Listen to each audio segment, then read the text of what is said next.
কারাগারের লেখক ও সামাজিক দায়।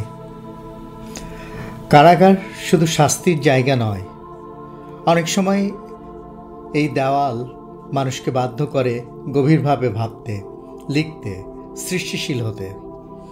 ইতিহাসে অসংখ্য লেখক তাদের বন্দিদশার ভেতর থেকেই সৃষ্টি করেছেন অনন্য সাহিত্য। এই সাহিত্য কেবল ব্যক্তিগত অভিজ্ঞতার বহিঃপ্রকাশ নয়, বরং সমাজের প্রতি তাদের দায়বদ্ধতার প্রতিচ্ছবি। আজকের আলোচনার বিষয় কারাগারের লেখক ও সামাজিক দায়। ইতিহাসের লেখকরা। রাশিয়ার সাহিত্যিক ফিওদর দস্তয়েভস্কি সাইবেরিয়ার কারাগারে কাটানো অভিজ্ঞতা থেকেই লিখেছেন নোটস ফ্রম আন্ডারগ্রাউন্ড এবং ক্রাইম অ্যান্ড পানিশমেন্ট। তার লেখায় ফুটে ওঠে মানুষের অপরাধবোধ, নৈতিকতা আর অন্তর্দ্বন্দ্ব।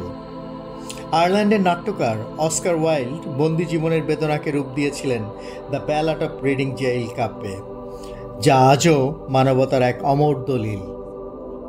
ইংরেজ লেখক জন বানিয়ান কারাগারেই রচনা করেন দ্য পিলগ্রিমস প্রোগ্রেস, যা ধর্মীয় রূপকের এক ক্লাসিক সাহিত্য। ফরাসি লেখক মার্কুইস দা সাদে দীর্ঘ কারাবাসে থেকেই লিখে যান অসংখ্য উপন্যাস, ছোট গল্প ও নাটক।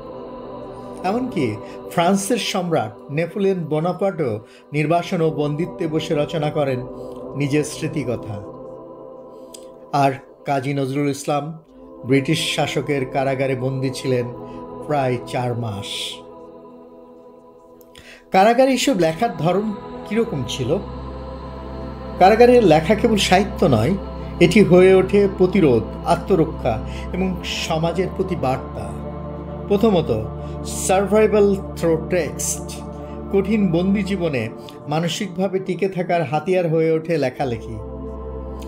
দ্বিতীয়ত, লিটারেচার অ্যাজ সোশ্যাল কমেন্টারি। লেখকরা কারাগারে থেকেই রাষ্ট্র ও সমাজের দমননীতির বিরুদ্ধে প্রতিবাদ জানান। তৃতীয়ত, ডকুমেন্টিং দ্য প্রিজন এক্সপিরিয়েন্স। দিনলিপি, স্মৃতিকথা বা উপন্যাসে বন্দি জীবনের প্রতিদিনের বাস্তবতা ধরা পড়ে। চতুর্থত, কমিউনিটি অ্যান্ড সাপোর্ট। লেখালেখি হয়ে ওঠে বাইরের দুনিয়ার সঙ্গে সম্পর্ক রক্ষার একমাত্র সেতুবন্ধন। আজও পৃথিবীর বহু দেশে লেখকরা কেবল সত্য বলার অপরাধে বন্দী। তাদের মুক্তির জন্যই লড়াই করছে বিভিন্ন সংগঠন। পেন আমেরিকা নিয়মিতভাবে কারাবন্দী লেখকদের তালিকা প্রকাশ করে এবং তাদের মুক্তির দাবিতে প্রচারণা চালায়।